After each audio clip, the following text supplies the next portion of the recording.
વડોદરા શહેરમાં બેફામ ડમ્પર ચાલકોનો આતંક યથાવત જોવા મળી રહ્યો છે. ફતેગંજ બ્રિજ પર ડમ્પર અને રિક્ષા વચ્ચે ભયંકર અકસ્માત સર્જાતા 2 લોકો ગંભીર રીતે ઇજાગ્રસ્ત થયા છે.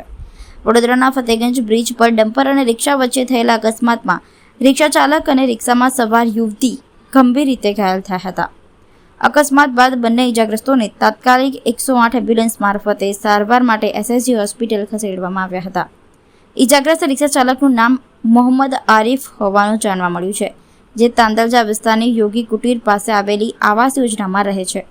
જ્યારે રિક્ષામાં સવાર યુવતી આરતી ભીખાભાઈ મારવાડી હોવાનું સામે આવ્યું છે, જે આશરે 25 વર્ષની છે અને કારેલીબાગના ન્યૂ VIP રોડ પર આવેલા રામનગર વિસ્તારમાં રહે છે. અકસ્માત બાદ રિક્ષા ચાલકના પરિવારજનોએ આક્ષેપ કર્યો છે કે ડમ્પર ચાલક અકસ્માત સર્જીને સ્થળ પરથી ફરાર થઈ ગયો હતો. ઘટનાની જાણ થતાં ફતેગંજ પોલીસ સ્ટેશનની ટીમ તાત્કાલિક સ્થળ પર પહોંચી હતી અને આગળની તપાસ હાથ ધરી છે.